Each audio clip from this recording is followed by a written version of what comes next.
You can be seated. 7 to 10s back here with Miss McKenna. 4 to 6s back here with Miss Megan. You can be dismissed.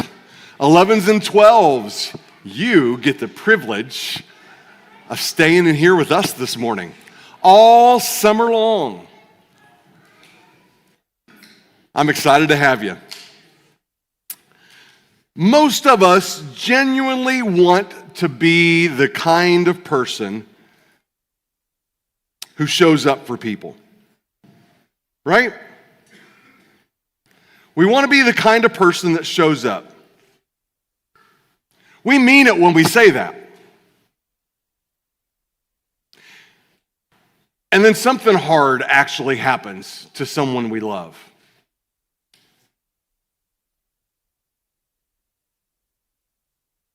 Something difficult, something we're not sure how to handle, and we freeze.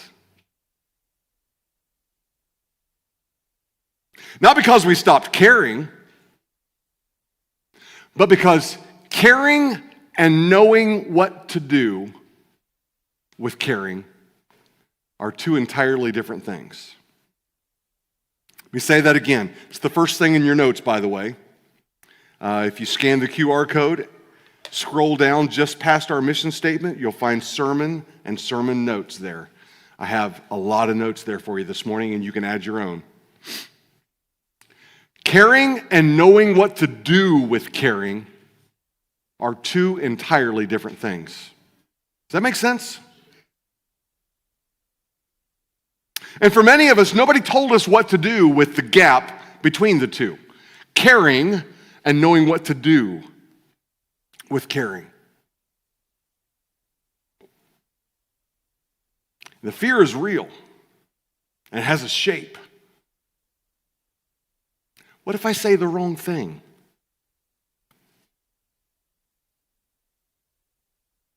What if I show up and I have nothing useful to offer? What if I make it worse? Have you felt that? So we do the thing that feels like something without requiring us to enter into the mess. We send a text, praying for you. Now, I don't mean to diminish that. There are some that send that text that really, really mean it. I would offer this to you. Instead of texting praying for you, text the prayer. It's okay to type out a prayer and send it. Does God read text messages? Oh, yeah.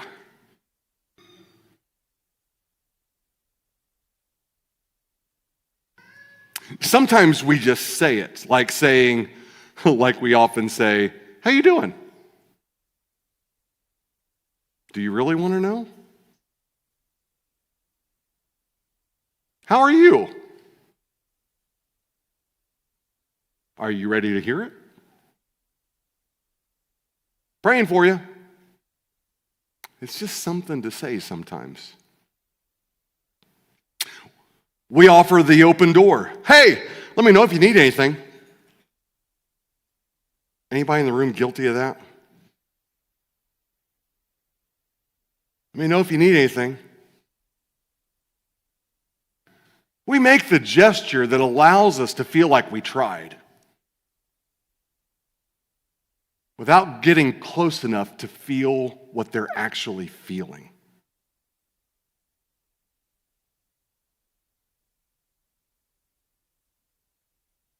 And the waiting for the right words becomes distance.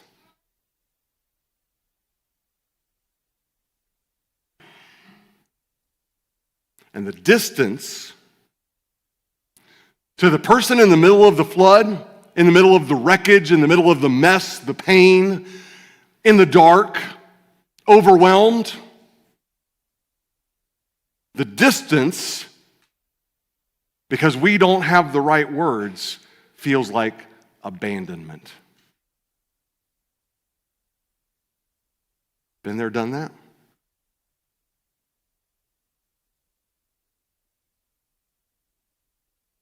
Even though we thought about him every day. Even though we fully planned to reach out when we knew what to say.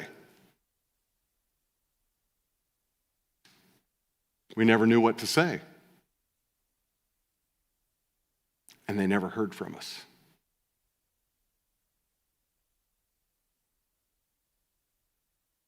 I hope you're feeling this the way I felt it all week. I preached this to myself all week. It's okay if you need to put your feet up in the seat. Keep your toes from hurting.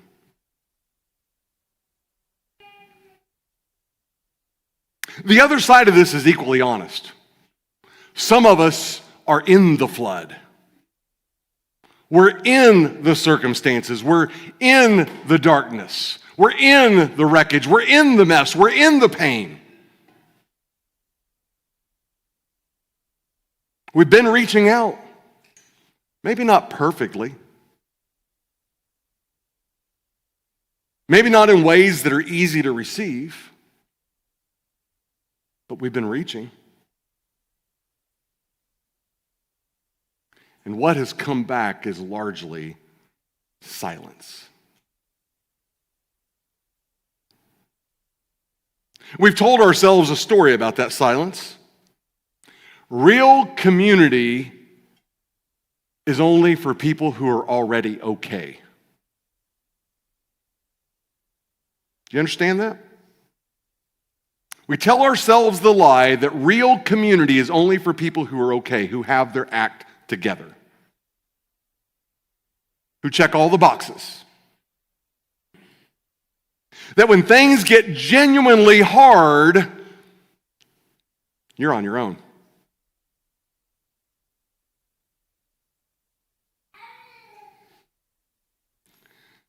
There's two people in this room this morning. The one who wants to show up and doesn't know how. The one who needed someone to show up and is still waiting. And that distance isn't made out of malice, anger, hatred. It's made of fear. It's made of uncertainty. It's made of not knowing what to bring to the flooded basement. And that distance, if nothing changes, just keeps widening.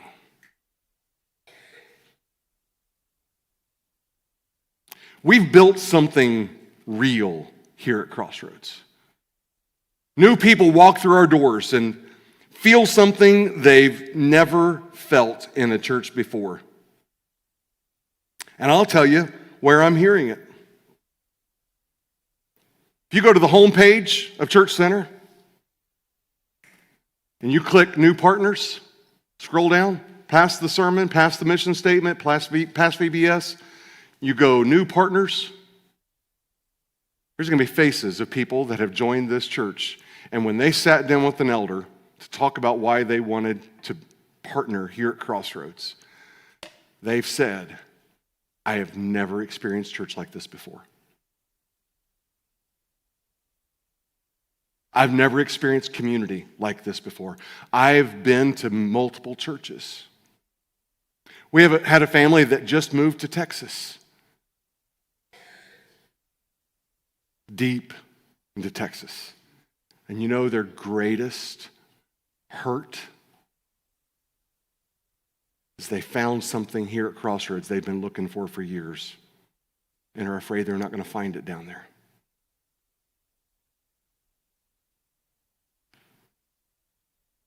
Now, we mean every word of that. But meaning it and being equipped to live it at the level this moment requires, those aren't the same thing.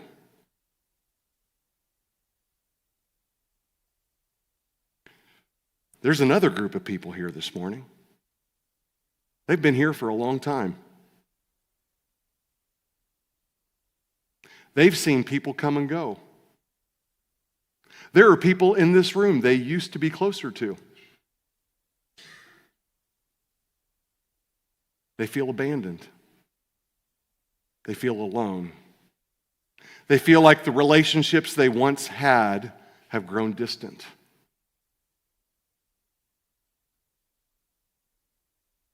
How do those two things exist in the same church? I'll tell you how. Drift. The gap between these things is exactly where the hardest people in our congregation are currently sitting. We have families whose children require more than we know how to give. We have people walking through grief so profound it has no language. We have people walking through abandonment in forms most of us don't have categories for. We have people reaching out into this body. And the body, full of good intentions, is largely not responding. And we need to be honest about why. Now, hear what I'm saying. Not what I'm not saying. Our next t-shirt, that's going to be on it.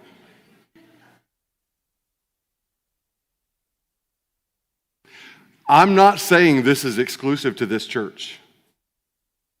I believe this is exclusive to the 21st century American church. I just don't pastor the 21st century American church in general. I pastor this church. And I'm responsible for what you're taught, what you're exposed to, and what I teach. I'm responsible for you to keep watch over your souls and to give an account. We need to be honest. It's not because we don't love these people. It's because we don't know how. And here's the greater tragedy. We haven't said it out loud. And so the not knowing stays private. It turns into silence. And silence to the person who needs us feels like the church doesn't care. Some of you that are in my age range might remember, it's not that old of a song, but I know it's older than I think it is.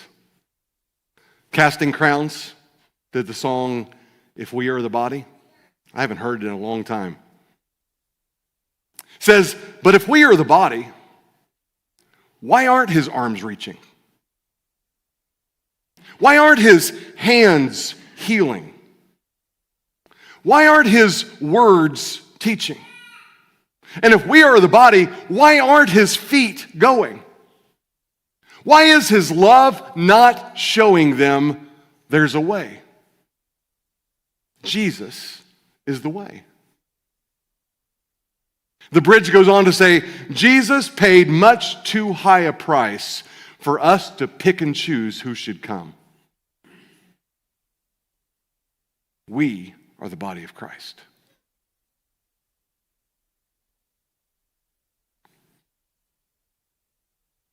Some of us have been sitting in the same pew for years, receiving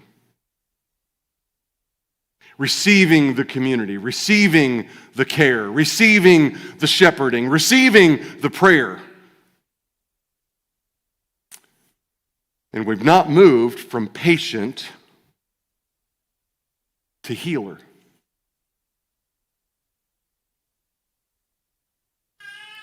Been to a hospital before? A hospital where everyone stays a patient is not a functioning hospital. It's a waiting room.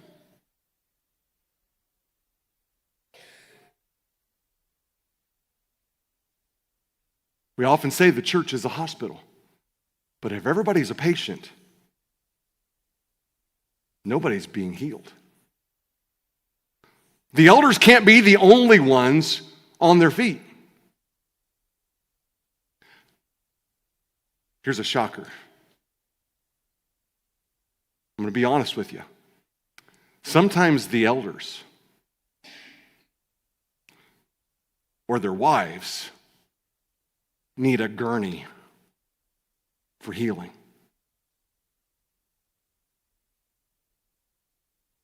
Sometimes even the elders need to be the patients.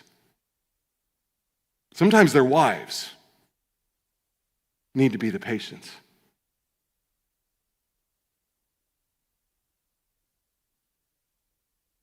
We're a body that's been given something remarkable. And the question isn't whether we believe in it. Here's the question this morning, and I want you to ponder on this. Are we willing to move from the gurney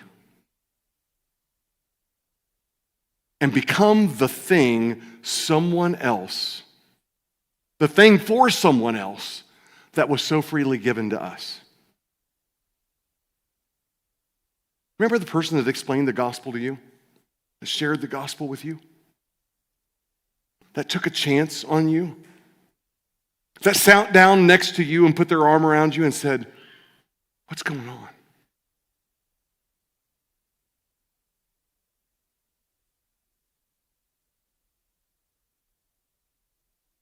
Are we willing to move from the gurney, from the hospital bed, and become the thing for someone else that was so freely given to us? Here's today's big idea. God taught love.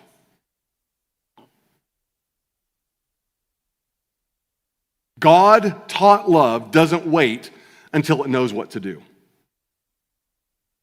It shows up. And a body that shows up becomes his arms and hands and feet in the world. We were in this passage, same passage last week, 1 Thessalonians chapter 4, verse 9.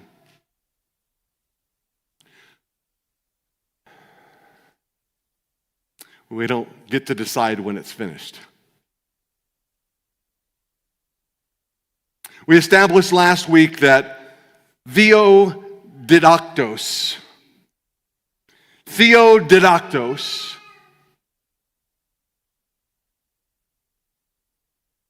God taught love, is God caused. It's not self-generated. You can't make yourself love someone with this phileo love. It's not self-generated. Now Paul's going to press us to the harder question. What does it look like when it actually has to function in the body? Not in theory, not from the platform. That'll preach. But does it preach on Tuesday night at home? Does it preach when your care group gathers and you're not there? Does it preach in a trial between you and a brother or a sister? Or when a brother or sister is going through a trial and you don't have the words for it and you can't fix it? Does theodidactos preach then? God taught love? Look at verse 9. 1 Thessalonians chapter 4. Now concerning love of the brothers, you have no need for anyone to write to you, for you yourselves are taught by God to love one another. You don't need the pastor to preach this to you, but he's going to today. This is God-taught love. You're taught by God to love one another. For indeed, you do practice it toward all the brothers who are in all Macedonia. But we urge you, brothers, to excel still more in this God-taught love, this theodidactos. and to make it your ambition to lead a quiet life. Ooh, does that describe yours? And attend to your own business and work with your hands, just as we commanded you, so that you will walk properly toward outsiders and not be in any need. You have no need for anyone to write to you about love of the brethren. You yourselves are taught by God to love one another, and you practice it toward all the brethren in Macedonia. Paul sees it. He names it. He honors it. And then he says, keep it up. Do more.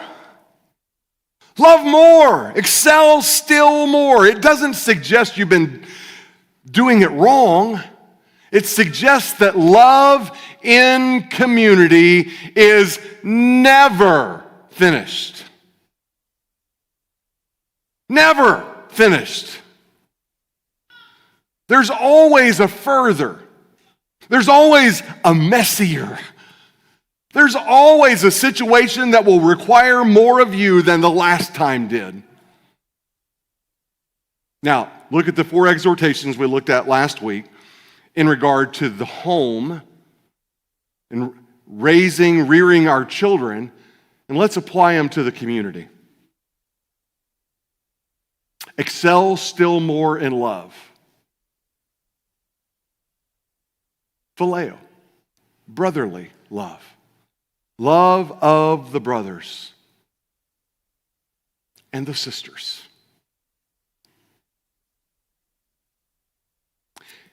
In the New Testament, this love always expresses itself in acts, meeting needs, moving toward rather than away. Stretched to the limits of love is this phileo love. Excel still more. And he says, make it your ambition to lead a quiet life. What does that look like in community? It's one of the most demanding things Paul could ask, because it means you govern your own anxiety so that the person who's suffering doesn't have to manage yours.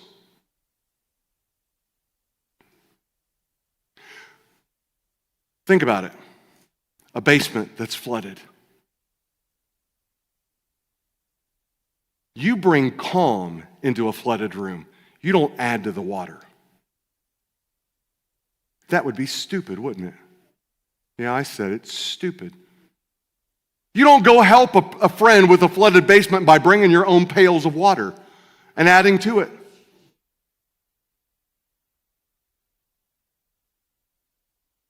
Make it your ambition to lead a quiet life. Attend to your own business. What does that look like in community? Carry what belongs to you. Take responsibility for yourself,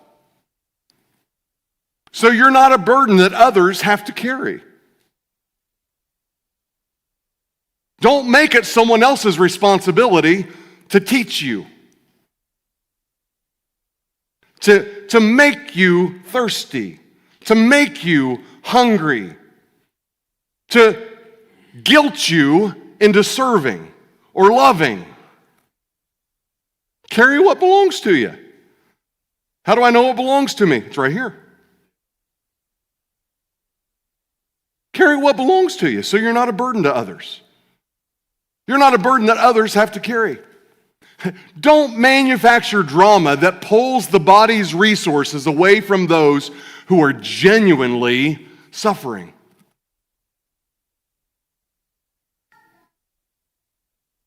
The quiet person in need often gets crowded out when the loud, dramatic ones consume all the room. And you know what's going to happen this morning? The quiet ones in need are going to be, I need to stop talking. I need to stop being so loud. I need to stop laying my burdens on others. It's going to happen. It happens every time I preach on something like this. But hear what Paul is not saying. He's not saying suffer alone. He's not saying your need is a burden, so keep it to yourself. He's not saying reaching out for help is someone else's business, not yours. That's not what he's saying. When he says attend to your own business, it's about carrying your own formation, your own loving obedience to Jesus.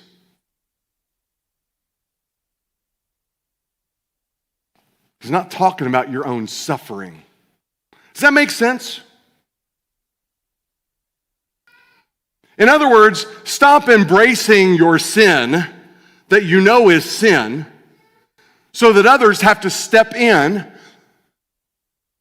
when the Word of God teaches you what to do with it. The person who attends to their own business has their hands freed up enough to reach for help when they need it. And they have hands free enough to carry someone else when they can. Bearing one another's burdens is not a contradiction of this exhortation. It's what this exhortation makes possible. You cannot get underneath someone. You can't get underneath someone else's weight if you're already buried under weight that was never yours to carry. But reaching out when you're struggling, asking for someone to come, that's not failing to attend to your own business. That is attending to your own business. Because your formation requires community. It doesn't matter how much of an introvert you think you are. It doesn't matter how much of a hermit you think you are. You were designed by the Creator of the universe to need community.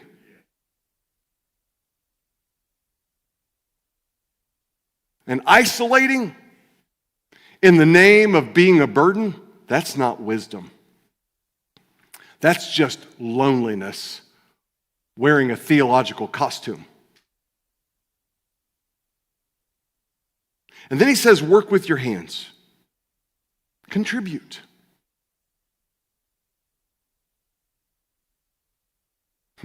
How?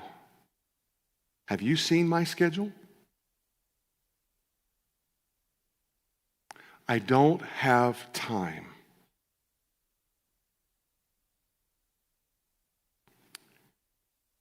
This may be the most important thing I say this morning, among about 50 other important things. Guard the margin in your life that makes contribution possible.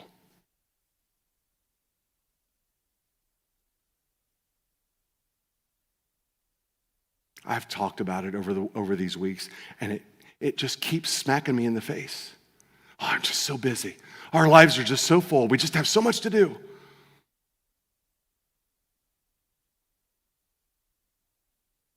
It's in my notes. And then Wes just stepped in it this morning in the first service. I'm like, I am not preaching against you, I promise.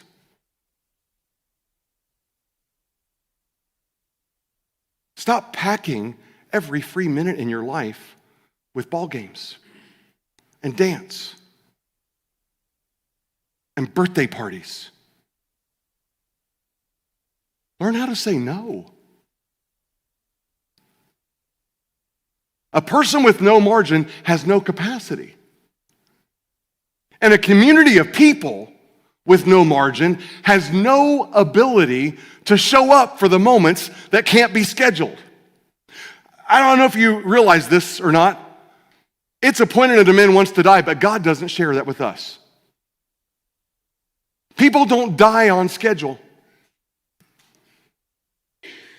Wives don't get asked for divorce on a schedule.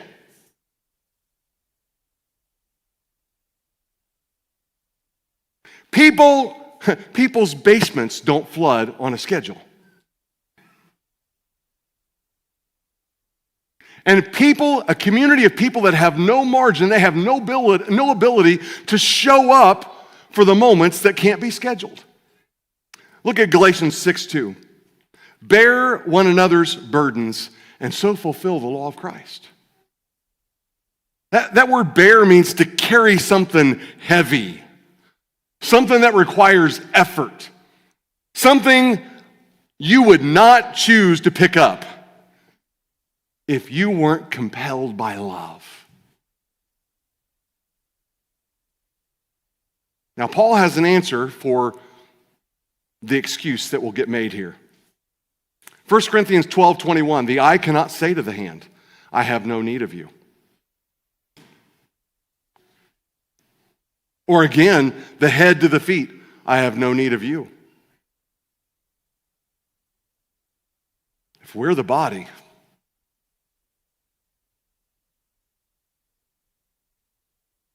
there's no excuse. We can't say that to one another. The family that's high need, hard to serve, the body needs them. The body needs them. The one who keeps crashing, keeps coming back, the body needs them.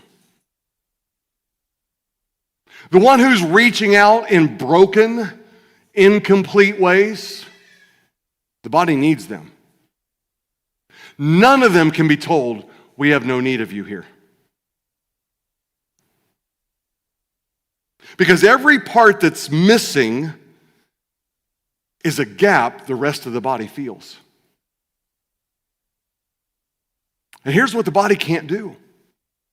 The body can't opt out of a member just because that member is hard.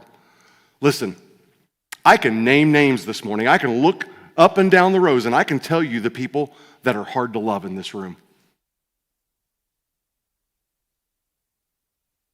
I've got a list right here. Listen, I'm your shepherd. I love you. I love you deeply. And because I love you deeply, I know which ones of you make it really, really, really hard. You're like a porcupine asking for a hug.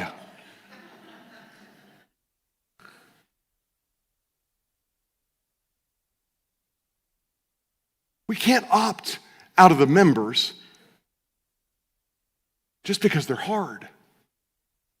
The church, the body can't wait until it has the right words before it shows up. God-taught love moves toward the mess before it knows what to do. You know why I know? Because that's exactly how it came to us. Jesus didn't wait until he had something comfortable to say. He just came. And then he taught us this. John 13:34 and 35. A new commandment I give to you, that you love one another. Even as I have loved you. And what had he just done in John 13? He had just bent down and washed the feet of one who was going to curse his name and deny him, and another who was going to betray him and sell him out for 30 pieces of silver. Love one another even as I have just loved you, that you also love one another. And this is how people are going to know you're my disciples. You'll have love for one another. For everyone in the body. Not just the ones that are like you. Not just the ones that compliment you. Not just the ones that blow smoke in your ear.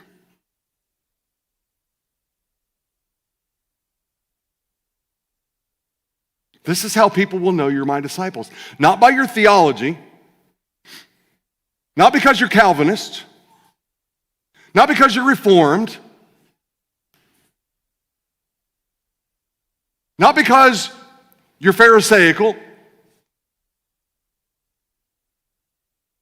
not because you obey the Torah, not by your Sunday gathering, not by your programs,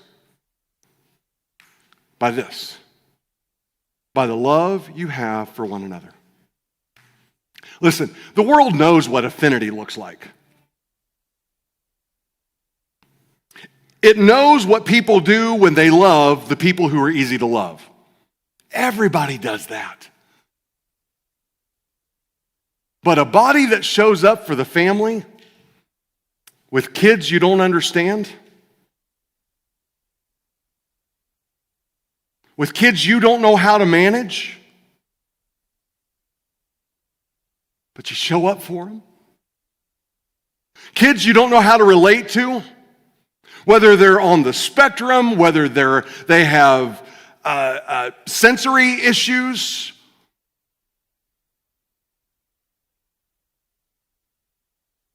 whether they have handicaps. I heard a tragic story a few weeks ago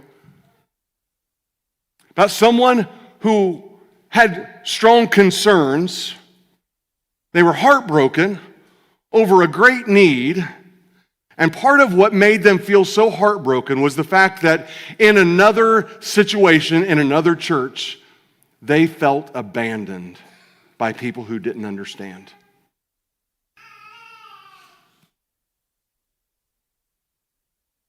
A body that sits with the mother who lost her daughter,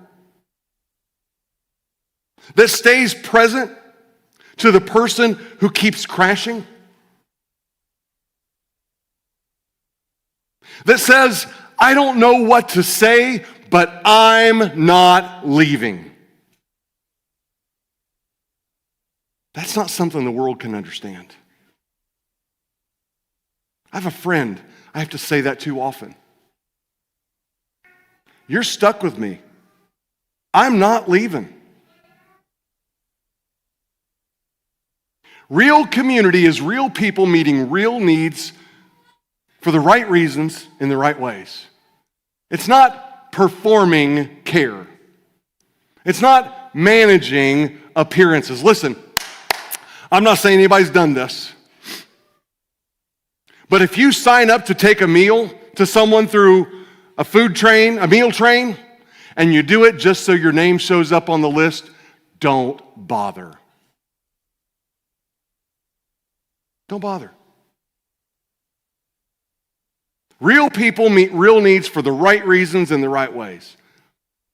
That's the missional witness of a body that has actually learned to love one another well.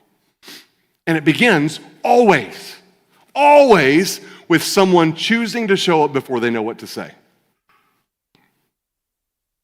So let me ask you, is there someone in our church family right now whose basement is flooded? And you know it? And you haven't knocked on their door yet? Why?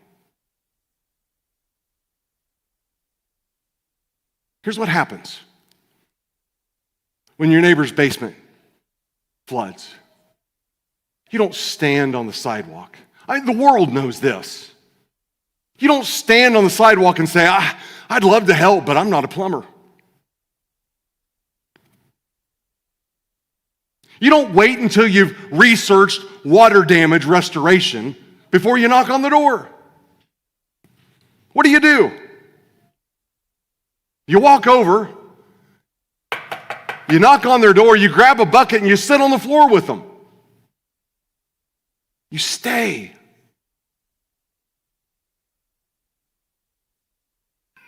You show up. Here's another profound statement. I hope you remember it. Presence precedes competence in real community. Presence precedes competence in real community. That's a mistake we keep making. We believe we have nothing to offer until we have a solution. So we wait until we have the right words. And while we wait, the person in the flooded basement standing in the water alone. God-taught love doesn't wait until it knows what to do. It just shows up. Now, let me press that further. Have you heard of the bystander effect? The more people who witness an emergency, the less likely any individual is going to step in. So the bigger crowd around the fire, or the bigger the crowd that assembles around a car wreck, the bigger the crowd that comes around the person that passes out, the more people who witness an emergency, the less likely any individual is to step in. Not because the crowd's cruel, but the responsibility gets diffused into the crowd and nobody moves. What everybody sees, nobody responds to.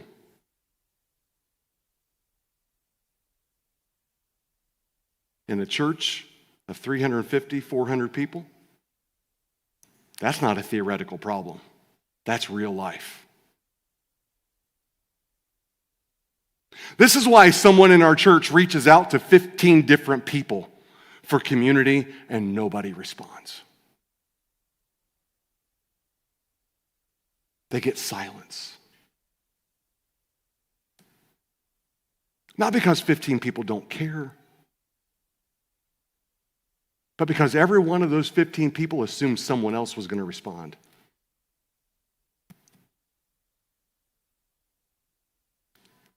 Can I get personal this morning?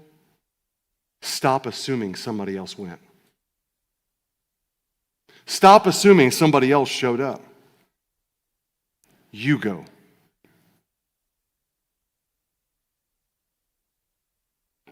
Now, let me ask a harder question.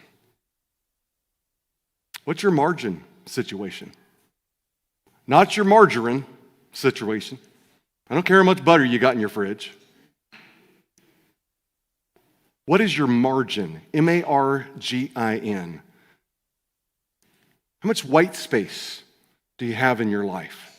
Unscheduled space.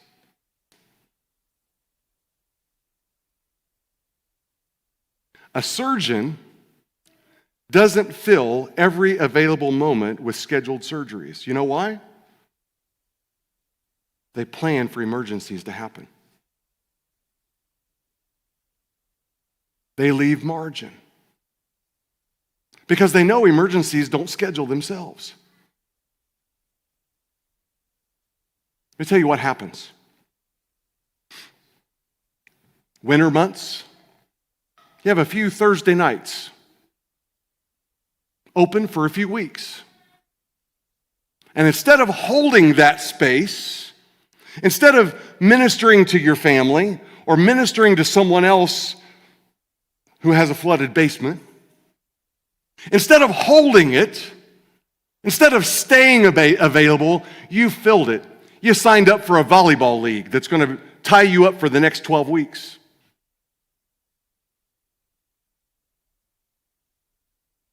You signed your kids up for dance.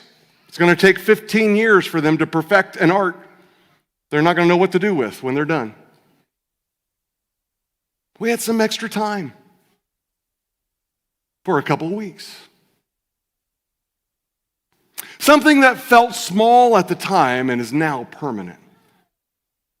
And then someone in your church family needed you on a Thursday night. And you weren't available. Not because you don't love them, but because you optimized the gap instead of holding it. You filled the white space. Where's the margin in your life that makes you available to the body when the body actually needs you?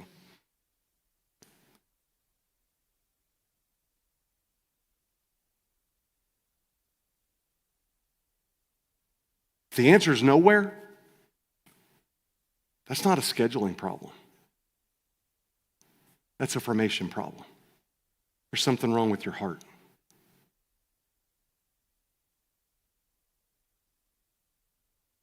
Now let me speak to the other side. The person who's in the flood. I need to say this honestly. Reaching out in ways that others can't receive is not the same as being rejected.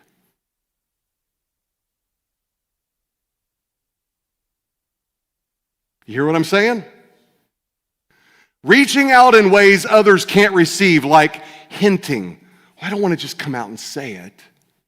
So you drop hints. That's not rejection.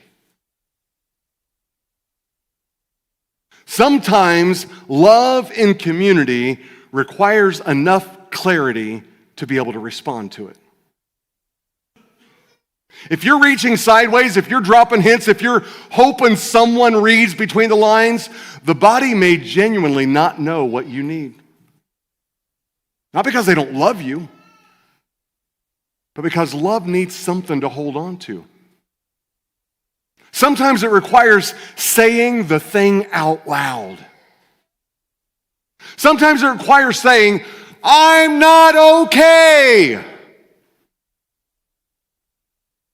I need someone to come. It's okay to not be okay. But it's not okay to stay that way. I didn't intend for that to rhyme. Maybe it'll help you remember it. It's okay to not be okay, but it's not okay to stay that way. I'm not okay. I need someone to come. Practice it. Say it with me. I'm not okay. You might need to say to someone, let me stop you right there. I don't need a solution. I need a person. That's not weakness. That's what real community actually requires of the person in need. And for the person who keeps crashing, the person who's exhausted by their own cycle, who doesn't want to reach out again because they don't want to be that person, they don't want to be that guy. Listen, you could open up my iMessage and you could type in that guy in a search, and it will pull up tons of conversations where I'm the one saying, I don't want to be that guy. I don't want to be that person. I don't want to be that guy. So I'm preaching this to myself.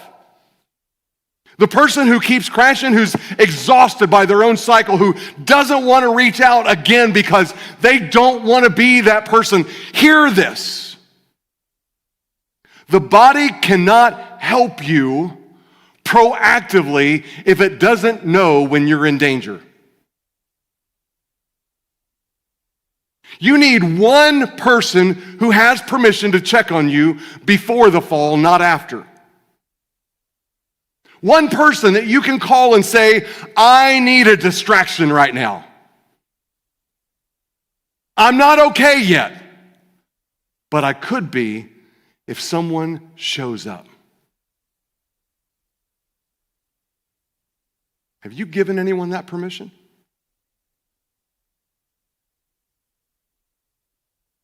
Now, I want you to think about Job's 3 friends. I want you to see it from a different angle. They get a terrible reputation, don't they? Job's 3 friends. And some of it's earned.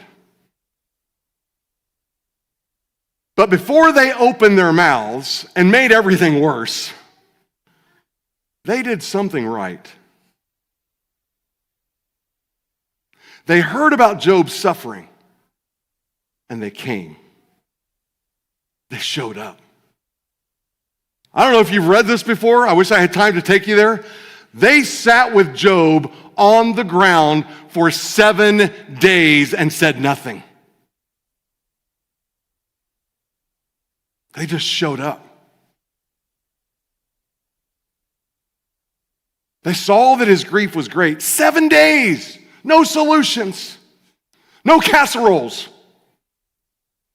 no right words, no fixing, just staying in the room.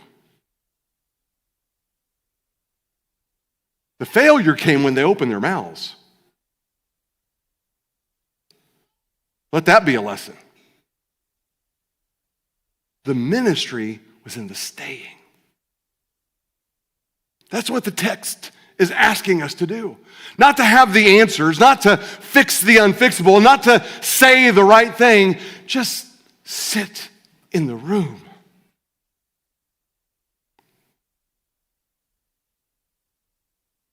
A body that's learned together to move toward the mess. Think about a hospital that serves a high-need community. The staff there doesn't just decide to care about the patients one day. They train for what they're actually going to see. They learn to recognize what's presenting. They learn that the wound is rarely just the wound. And they show up anyway. Not because they have answers for everything. And by the way, I hear this all the time. The medical, how many of y'all are nurses in the room? I don't think we have any doctors. How many of y'all are nurses?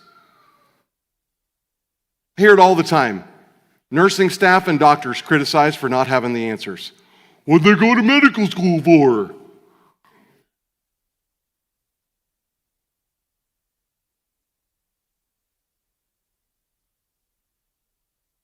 They show up anyway. Not because they have answers for everything, but because they've been prepared to be present to anything. That's what a church that takes real community seriously looks like.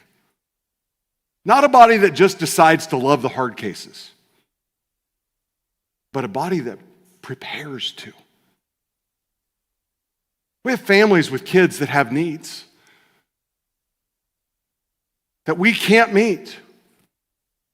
We love them genuinely. We serve them inadequately. We've had families come through our doors and love our church and leave because we can't serve their kids. They have needs we can't meet. We don't have enough leaders equipped to walk alongside children on the spectrum. Children with sensory issues. Children that are handicapped. We don't have a clear path for the family whose child will need lifelong care. The question's not, do we care? The question is, are we preparing to love the way loving them actually requires? In every situation, the body has two failure modes. The first is silence. That comes out of paralysis. Nobody goes because nobody knows how. And the second is noise. Noise that comes out of discomfort. We say something to fill the space. We're praying for you. God has a plan.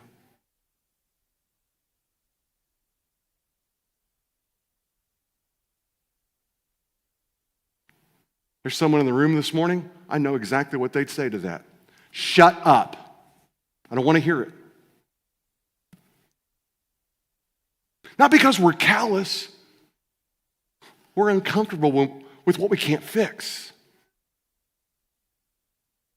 Real people meeting real needs for the right reasons in the right ways.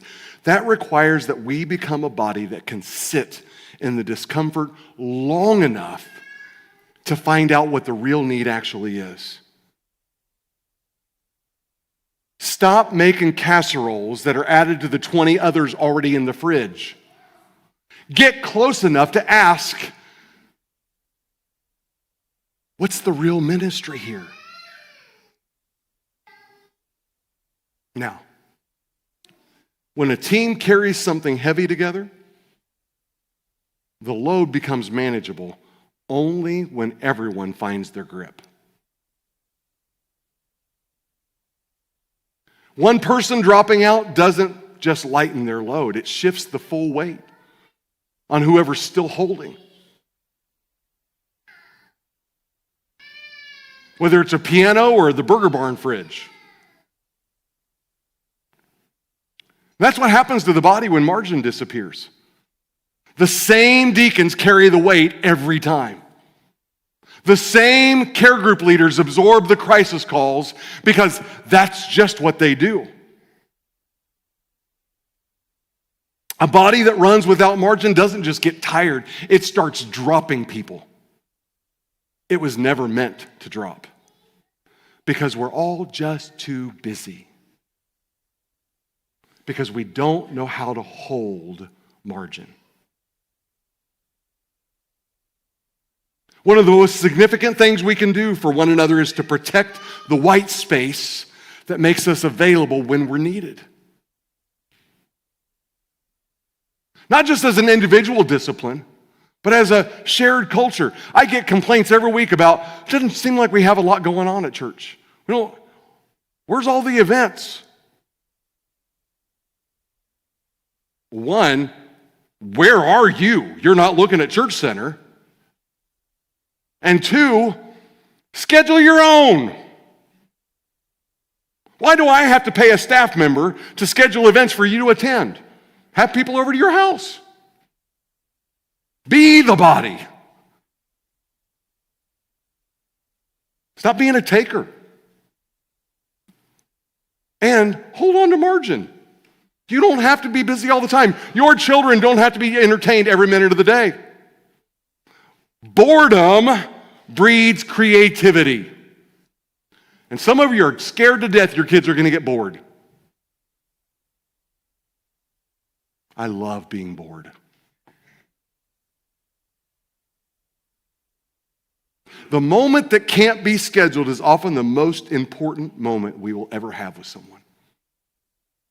And there are people in this body who, for whatever reason, have stepped back from community. Not because they left, but because a season in their life changed. And while they were at the edges, the body kept moving. People kept getting closer to one another. And they came back and they felt on the outside of something they used to be inside of. And they read that as the church drifting. The church didn't drift. You stopped walking with us. There's still a chair here for you. We didn't move it. We didn't give it away. The body kept growing. Relationships got deeper, but your place didn't close. And here's what that kind of church actually offers a watching world. Not a superior community philosophy, not a Christian version of what the culture already offers. But a body where the chair stays empty and the community holds it. Where the high-need family is loved with trained hands. Where the heavy weight gets distributed before it gets dropped. That's not something the watching world can explain. That's God-taught love. Functioning in a body that has learned to show up. Let's pray.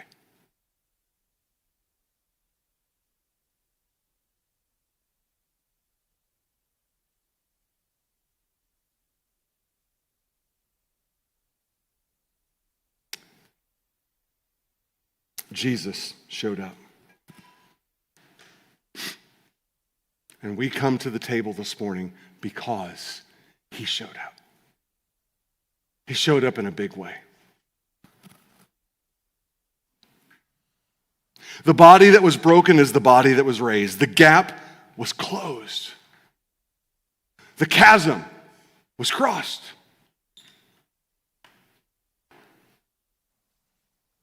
We don't go in our own competence. We go as carriers of the one who has already crossed every distance that matters. And here's the miracle of it. When the body shows up without words, uncertain, just present, he walks into the room. Sickness starts to vanish. Every hopeless situation ceases to exist. The dead begin to rise because there's resurrection life in all he does. That's what happened when the body shows up for the flooded basement. Every hopeless situation ceases to exist. Not because we fixed it, because he walked into it through us. When we come to the table, we come as one body. The one who needed someone to show up and is still waiting, this table's for you. Not because of you, but because of him. The one who's been in the hospital bed and is ready to give up. The one who's been carrying the weight week after week after week. Is tired. The one who keeps crashing is tired of asking for help. The new person who felt something here they've never felt, and they're about to find out whether it's real when things get hard. All of us together come to this table. His arms, his hands, his feet. His presence in a world that's flooded and waiting. The bread reminds us his body was given for every gap we couldn't close on our own. The cup reminds us his blood was shed for every silence that became abandonment. For every body that forgot it was his body.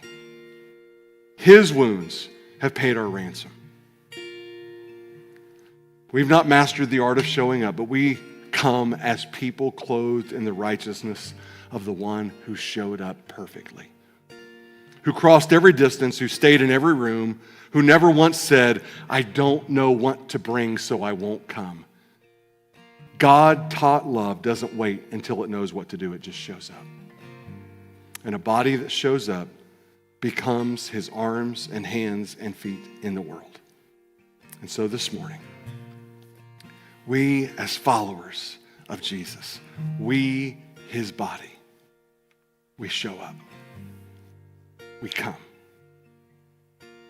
And we remember. For your glory, Father. Let's stand together and worship. When your heart is prepared, you come.